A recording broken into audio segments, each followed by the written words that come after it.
তো কারা কারা দেখে বুঝতে পেরেছো যে এটা কি? আশা করি সবাই বুঝতেই পেরেছো। এখন শীত প্রায় পড়বে আর নলেন গুড়ের রসগোল্লা, তা আবার গরম গরম।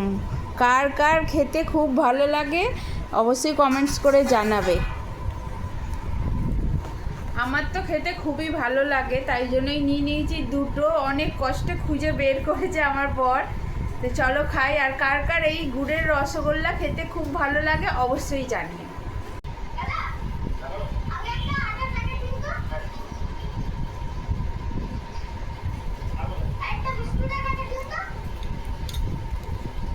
গরম গরম এই রসগোল্লা খেতে খুব ভালো লাগে।